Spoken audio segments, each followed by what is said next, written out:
What's up, everybody? This is Carmine Davis, and you are watching and listening to the Carmine Davis Show. What's up, everybody? Let me turn this down. Okay, welcome back to the Carmine Davis Show. I didn't go on hiatus. I'm still on season 4. We're on season 4, and I just was moving, so I still haven't got my workspace together. So we're kind of like a little bit in my living room. I tried to clear an area so I can record in my living room. The show is due. And so, she's got to get to work, But I'm getting my house arranged. I move around, more space, more room to be creative and to live. And I'm excited to have my mama over here for Christmas. I host for Christmas. I'm so excited. And then, I decorate the shit out of Christmas. I'm excited. I have an idea for, trains on my ceiling. I don't want to ruin it. I'll probably do a house tour or something like that. I'll be trying to get on my vlogging shit, but I'll be forgetting, child. Let me start off by telling you guys that this show is brought to you by BetterHelp.com. And this week we want to focus on betterment, and knowledge is a great way to become better. And so as an adult, what is something that you want to learn? Something that you genuinely in your own free time want to learn, whether it's you learning something new, going back to school. Therapy is a great tool to help you find the energy, the bandwidth to arm you with the tools that you need for betterment and be able to create a plan and charge through your new learning experiences in the best way possible. Thanks to therapy, I'm no stranger to BetterHelp. I met my therapist, Phil, on there, and we have gone through so much. One of my goals were to become a better creative. And in that process, I'm learning to read and take the time to master the art. And because of my sessions with Phil, I am able to do that. I want you to try BetterHelp.com to get matched with a therapist, and for 10% off your initial month with BetterHelp.com/Carmine Davis, this is a great time to start, okay? BetterHelp.com/Carmine Davis to get that started, okay? But if you are new to the show, make sure you guys subscribe, rate, and review this podcast. I don't do it for my health, child. Make sure you guys follow us on all of our socials: Instagram.com/Carmine Davis, Instagram.com/Carmine Davis Show, Twitter.com/Carmine Davis, TikTok.com/@Carmine Davis, Facebook.com/Carmine Davis. I'm at Carmine Davis everywhere, okay? And y'all didn't come here to hear about my humdrum day, but without further ado, let's get into these hot topics. It's been like a month since I've been here, so we got a lot to talk about. We talked about her a lot on the show. Okay, from LoveyScott.com, August Alsina refuses to label his sexuality. Love is much more complex than that. Let's hear him out. I'm trying to do a bit better. August Alsina is discussing his sexuality years after first sharing with the world that he learned about loving and healing from another man.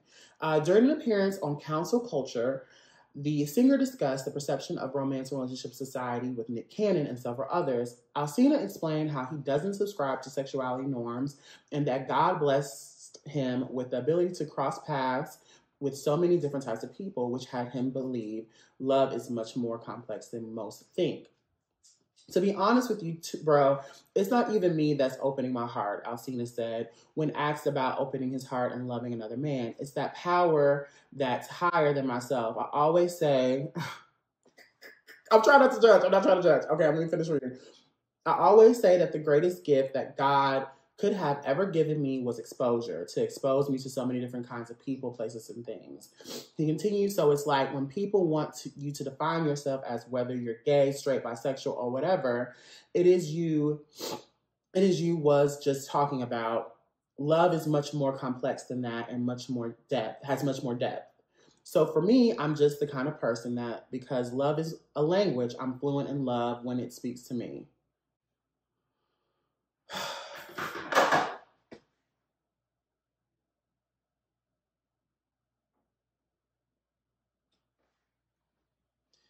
Cannon asks the other men around the table why, as society, people get labeled for certain things, such as being straight, loving someone, or in his case, fathering children with multiple women. Alsina told Cannon, ooh, shady. Alsina told Cannon that people can't take comments like that personally because society has a monolithic view, and people haven't all been exposed to the same things.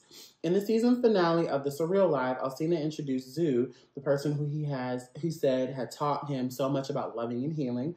Alsina explained that he wanted to honor Zoo in front of the world to defy all the constructs people believe love should have. Most recently, Alsina has shared several Instagram posts of himself and Zoo promoting a cologne and on a yacht together. And watch this clip right here. And you talked about your love for another man. Mm-hmm. And I know that when we talk about this, we help others. What has opening your heart done for you?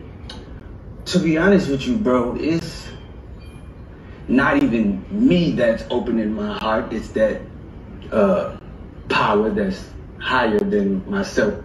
I always say that the greatest gift that God could have ever given me was exposure, to expose me to so many different kinds of people, places, things. So it's like when people want you to define yourself as whether you're gay, straight, bisexual, whatever, as you were just talking about, love is like much more complex than that, and it has much more depth. So for me, I'm just the kind of person that's like, because love is a language, I'm fluent in love when it speaks to me. Why do us as humans have to have such direct answers or definitions of like, right, are you straight? Are you like, why or do you love her? Why do you got so many baby mamas? Like, no, but I mean, like, had to work that part. Yeah, but I'm just saying, like, because everybody says, oh, you can't love that woman if you are not in a traditional one-on-one relationship with her, and therefore now I don't love the mothers of my children because I don't define it the way that you define it. Right. You can't take it personal because we haven't all been exposed to the same thing. People have a very monolithic way of viewing things. Okay, enough of that. Okay, so snaps for August for coming out, I guess. Okay. Snaps for August for subscribing to an alternate way of living. See how I feel like I'm having to make excuses for him? Like, congratulations to August Alsina for choosing an alternate way of living despite societal norms that he will not adhere to, right?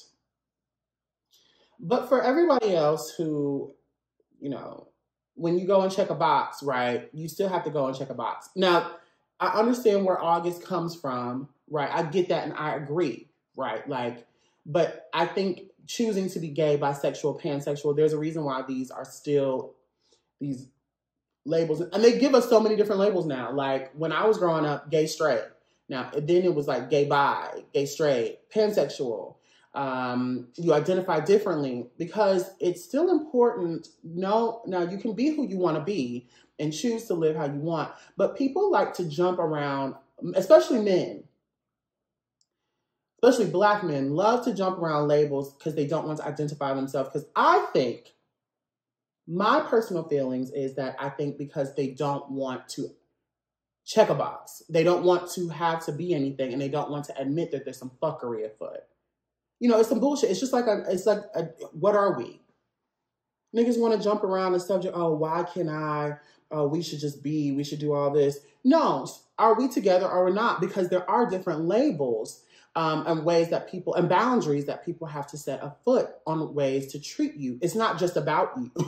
So when August Alsina, the thing that I am happy, and I love the fact that he chooses to adhere to a different alternative lifestyle that someone in his genre, like what he said earlier about his lifestyle has afforded him to be out and going around and be able to see different things and be a part of different cultures. Child, he was over there at the Smith house, giving it up on both sides of the legs. And then he realized that, you know, there is a lot of people who be gay and they got money and they could do for him. And then that lifestyle is probably a better lifestyle and has given him more rewards, and he feels more fulfilled living into that lifestyle than when he felt confined and not able to express himself in the streets. Basically, is what I got from it, right? Like now he's up, he's been to Paris, he's been to Tokyo, and he realized that in America, or especially in the South or in the streets, that it's such a big thing to us when it's so minute into the real world and a global mindset. So he's just been someplace, child, and drank some coconuts and got his dick sucked by a nigga in the Caribbeans, and he's able to admit that he enjoyed it, but he's still not being able to even just say that he is with a man and he is sexual with a man. Skirting around that is also, he's missing an opportunity for someone who is watching this show and they live from the same, and he's from New Orleans or something like that. He's missing an opportunity for someone, the representation, for someone to look up and watch him and be like, me too. And because August Alsina is able to come out and say, this is who I am, or this is what I got going on, he's able to represent and get the freedom to someone else. Now, to be fair, all things being equal, he don't owe nobody a damn thing. You know, I think it's just cool that he's able to come out and say what he's doing, even though I feel like, I'm sure there's some reason behind it, like he's promoting the cologne with this boy or whatever, and using this, is he or is he not, this homo thug thing, that gay queer baiting, like most content creators online, Black male content creators do, right? They know where the purse is. They know who got the pink dollar.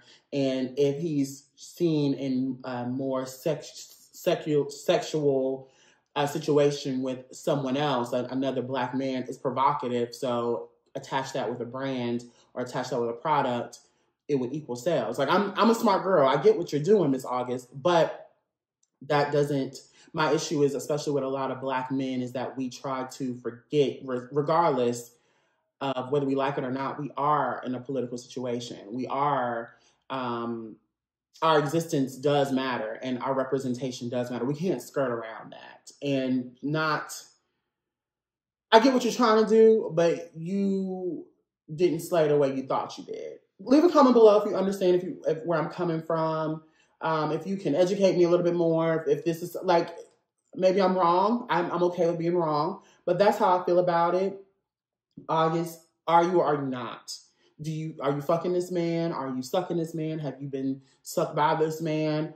Have you been sucked by multiple men? Are you still sucking and fucking women and men?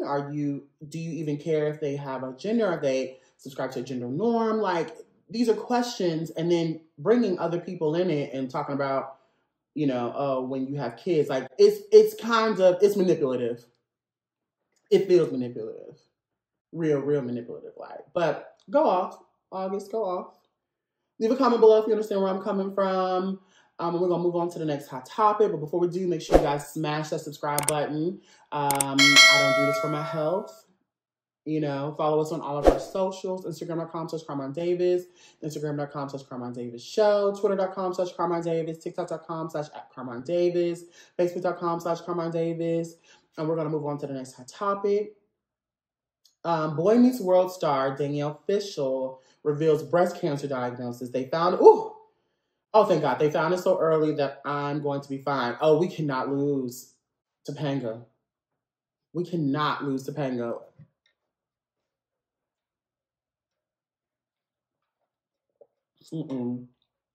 No, ma'am. We cannot lose Topanga. Let's get into it. Okay, so Boy Meets World star Danielle Fishel revealed on the latest episode of her Pod Meets World podcast about that she's diagnosed with breast cancer at 43 years old. I was recently diagnosed with DCIS, which stands for ductal carcinoma in situ, which is a form of breast cancer. she said at the start of her August 19th episode, it's very, very, very, very early. It's technically stage 0. Fishel went to explain she was diagnosed with high-grade DCIS with microinvasion and is planning to have surgery to remove it. I've had to make a lot of decisions over the last couple of days, she said before adding at first, she only planned to telling her immediate family and friends, but no one else. She thought she preferred to suffer in silence and suck it up, only telling others after she beat it. Fishel changed her mind after reading material from author Glennon Doyle, who argues that women need to help others in the beginning of during the messy middle of a battle, as opposed to waiting until they're out of their experience. Fishel caught the DCIS so early because she made her annual mammogram appointment the day she received the reminder text that it was time to do so. Amen. We found it so early that I'm going to be fine. So I want to share this because I hope that it encourages anyone to get in there. Said Fishel, if it's time for your appointment, if you've never had an appointment before, get in there. If you have had to find out that you have cancer, find out when it's stage 0 if possible. She said she's meeting with multiple doctors, including oncologists, radiation specialists, with hormone therapists to plan the next steps, but reassured that the listeners that she's going to be fine. She said she knows this could affect her upcoming work. Most recently, Fishel directed 3 episodes of NBC's Lopez vs. Lopez. I know that's right.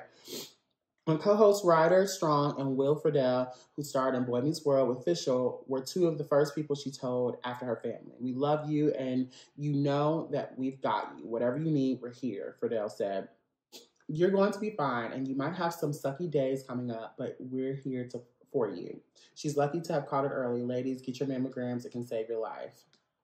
Yes, I'm again, why representation matters, for things like this, like when I was talking about the August Alsina thing, this is what I mean, because in her coming forward in the early stages or whatever, coming forward and talking about her process, it's encouraging women to go and get checked out because it can stop at an early stage instead of going to you're going because of symptoms and finding out too late.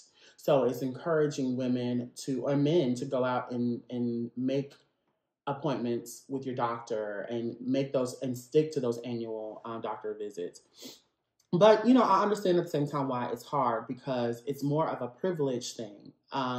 Even me learning, going to my annual or biannual visits with my doctor, I realize what a privilege it is that, a lot of my family can't afford to go to the doctor and they can't afford to get bad news. So, I hope if you have the ability to be able to go to the doctor and all those things, do it.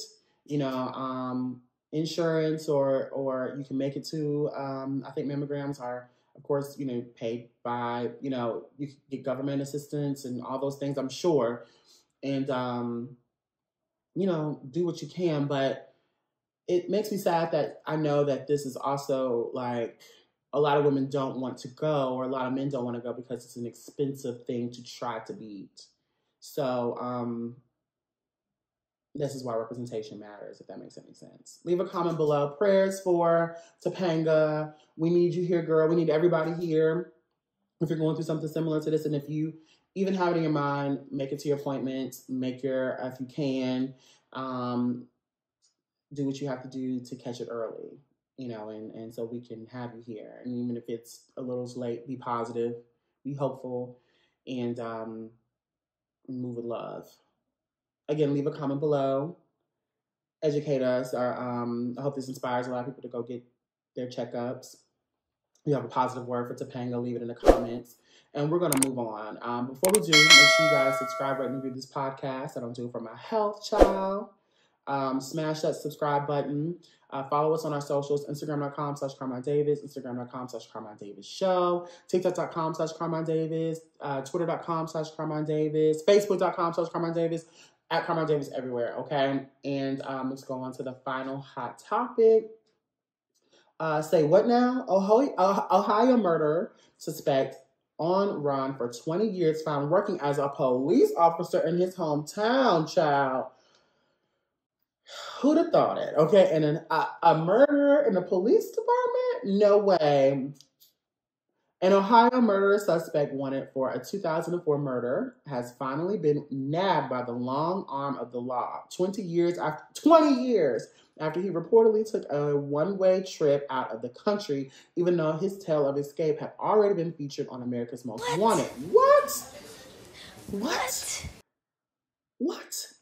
An Ohio man whose story was told on TV's America's Most Wanted in 2005 continued to evade law enforcement for nearly 2 decades, even as he worked as one of them.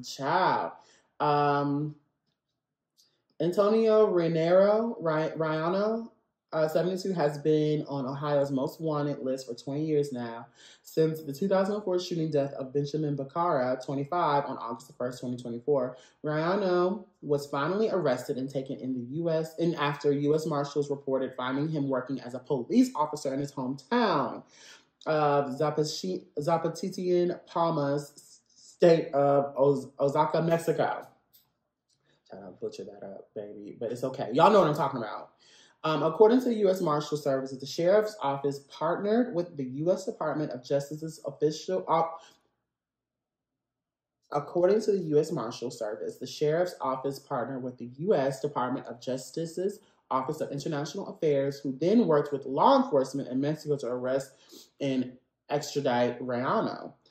He is now being held at Butler County Jail without bond, pending additional court proceedings. The United States Marshal Service, through our Violent Fugitive Task Force, assists our staff and local law enforcement partners to apprehend the area's most dangerous fugitives, said U.S. Marshal Michael D. Black in the statement. This arrest is the result of an ongoing sharing of information between the agencies and the determination of the investigation, who refused to give up on this case.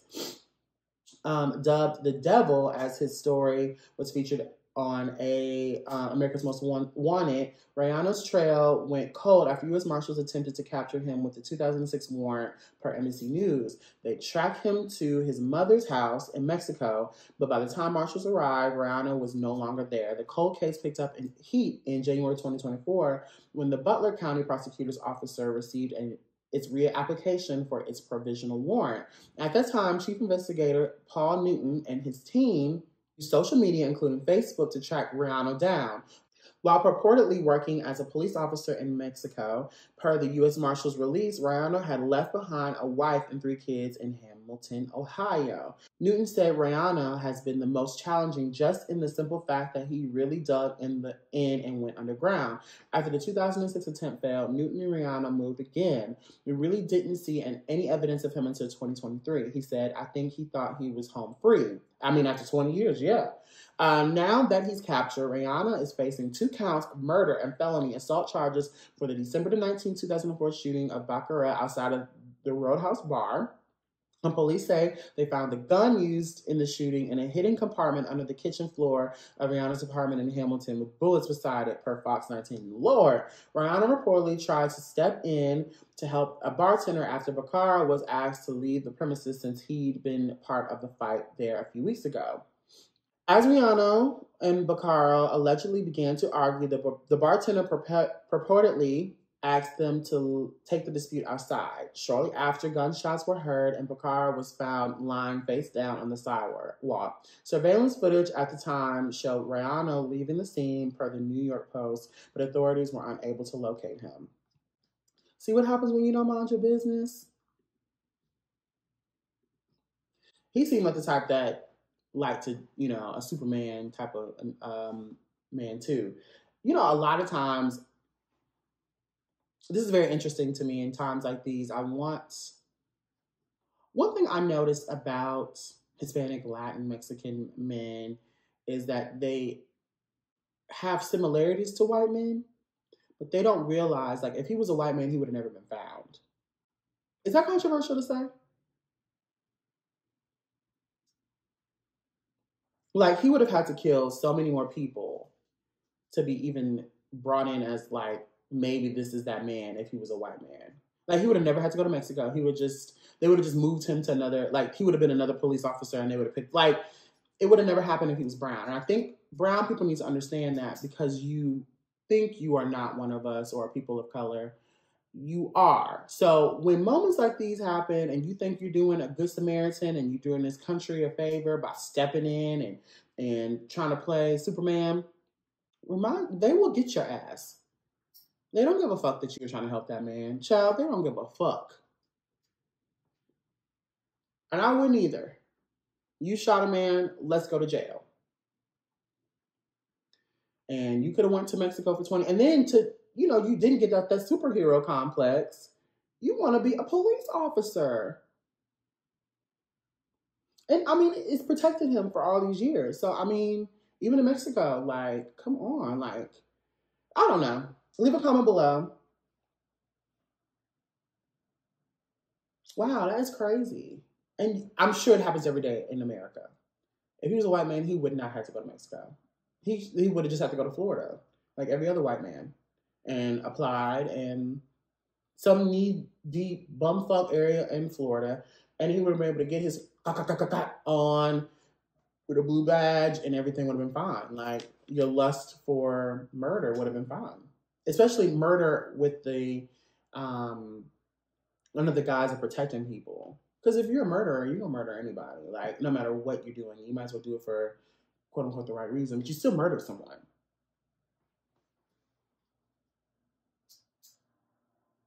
And the right thing to do would have been just to call the cops and let them murder this man. Because that's what they do. It's horrible. Leave a comment below. And that's the show. Before we leave, make sure you guys subscribe and rate this podcast. I don't do it for my health. Follow us on our socials. Instagram.com/CarmineDavis. Instagram.com/CarmineDavis Show. TikTok.com/@CarmineDavis. Facebook.com/CarmineDavis. Twitter.com/CarmineDavis. That's the show. Welcome back. Hopefully I'll be in my work next week. And I won't be so horrible at reading this. I feel like this is extending too long. But that's okay. I'm oiling up my joints, trying to get back into the swing of things. I love you guys.